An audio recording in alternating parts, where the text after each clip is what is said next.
وقتی که بریم سراغ مکانیک، بدون ایجاد یه پروژه مکانیکی نمیشه خیلی پیش رفت. پس بیایید این کار رو انجام بدیم. در مدلز روی نیو کلیک میکنیم. من روی براوز کلیک میکنم تا مطمئن بشم که در پوشه صحیح هستیم. خب مثل اینکه نیستیم. این US Imperial هست. من یه مرحله برمیگردم عقب و بعد وارد پوشه US Metric میشم. فایل Mechanical Default Metric رو انتخاب میکنم و روی اوپن کلیک میکنم. حالا اوکی رو میزنم. عالیه. تمپلیت مکانیکال رو باز میکنه و چند تا لول پیش فرض داریم، اما به زودی به اونها خواهیم پرداخت. اول باید مدل معماری رو وارد کنیم. پس میریم به تب اینسرت و از اینجا روی لینک رویت کلیک میکنیم. به جای برید که پس زمینه ها رو نگه میدارید یا میتونید هر مدل معماری که میخواید رو باز کنید. من مدل معماری خودم رو انتخاب میکنم. پوزیشنینگ رو روی اوتو اوریجین تو اوریجین میذارم بمونه و روی اوپن کلیک میکنم. خوبه. من لینکمون رو انتخاب میکنم. بعد مطمئن میشم که اون رو پین کنم. پس روی پین کلیک میکنم. اینطوری نمیتونیم اشتباهاً حرکتش بدیم. انتخابش میکنیم و روی ادیت تایپ کلیک میکنیم. گزینه روم باوندینگ رو فعال میکنیم. این یعنی وقتی که فضاهای مکانیکی رو در این ویدیو قرار میدیم میدونه که دیوارها کجا هستن و میتونه اطلاعات اتاق رو بخونه. روی اوکی کلیک میکنیم و بعد چند بار اسکیپ رو میزنیم. حالا چند تا لول میسازم. میبینیم که در اینجا این علامت رو داریم. این یک مارکر الیویشن هست. توجه کنید که در پراجکت براوزر یک لیست از نمادها داریم. میایم روی ساوث مک. این ساوث مک و این ساوث مک یکی هستن. پس روی این ساوث مک دابل کلیک میکنم و حالا میبینید که توی الیویشن هستیم.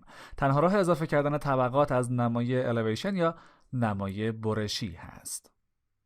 این لول های 1 و 2 برای ما هستن، بقیه لول ها برای معمار هستن.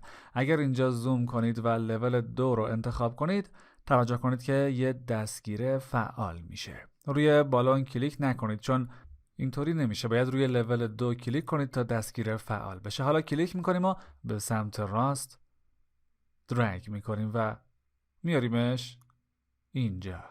اینطوری میتونیم ببینیم که کدوم مال ماست. چند بار اسکیپ رو میزنیم. بسیار خوب. ما میخوایم لول 2 ما با این یکی لول 2 مطابقت داشته باشه. پس میریم به تب ماریفای، روی الاین کلیک میکنیم و یا توجه کنید که توی پرانتز نوشته میتونید کلیدهای A به علاوه L رو هم بزنید. پس روش کلیک میکنیم. اول باید روی مقصد کلیک کنیم. پس لول 2 رو انتخاب میکنیم و بعد لول 2 خودمون رو انتخاب میکنیم. اینطوری به بالا جابجا میشه. چند بار اسکیپ رو میزنیم. بسیار خوب. حالا میریم به تب آرکیتکچر و روی دکمه لول کلیک میکنیم. میتونید LL رو هم بزنید تا انتخاب بشه. در پنل درا روی پیک لاینز کلیک کنید. اینجا نوشته Make Plan View. بیایید روی Plan View Types کلیک کنیم. یه پلان سقف و پلان کف میسازه. گزینه Structural Plan رو غیر فعال میکنیم چون بهش نیازی نداریم و بعد روی اوکی کلیک میکنیم. حالا روی لول 3 کلیک کنید. در ظاهر انگار اتفاقی نیفتاده اما درستش میکنیم. لول 4 رو انتخاب میکنیم. همچنین لول 5 خوب دیده نمیشه اما این یکی لول سقف و این رو هم انتخاب میکنیم. حالا کمی زوم اوت میکنم تا بتونیم لول 2 رو ببینیم. اون دستگیره‌ای که قبلا گرفتیم رو یادتونه، اینجا هم همون کار رو میکنیم.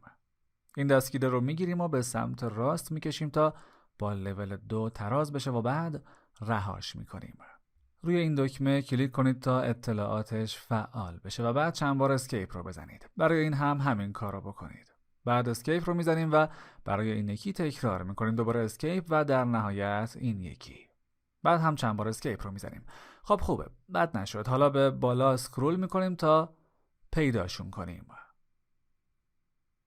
پلان‌های فلور یا کف خوب به نظر میرسه. پلان‌های سقف خیلی خوب نیست. پلان‌های کف وان مک و تو مک نام دارن. روی وان مک کلیک میکنم و اسمش رو میذارم level 1 و انتر رو میزنم. بعد تو مک رو هم به level 2 تغییر میدم. بسیار خوب. حالا در این قسمت که علامت سوال هست میتونیم پلان‌های گم شده سقف رو پیدا کنیم. پس جستجو رو شروع میکنیم. روی این کلیک میکنیم، روی سیلینگ پلنز کلیک میکنیم و اینجا هستن. اسم level 6 رو باید تغییر بدیم، اما اشکالی نداره. تمام این پلان ها رو انتخاب میکنیم. مشکل اینه که اونها به عنوان مکانیکال مشخص نشدن. پس اگه به پایین اسکرول کنیم تا دیسپلین رو پیدا کنیم، میبینید که دیسپلین روی مکانیکال قرار داره که خوبه. برای ساب دیسپلین این منوی کشویی رو باز میکنیم و HVAC رو انتخاب میکنیم و اپلای رو میزنیم.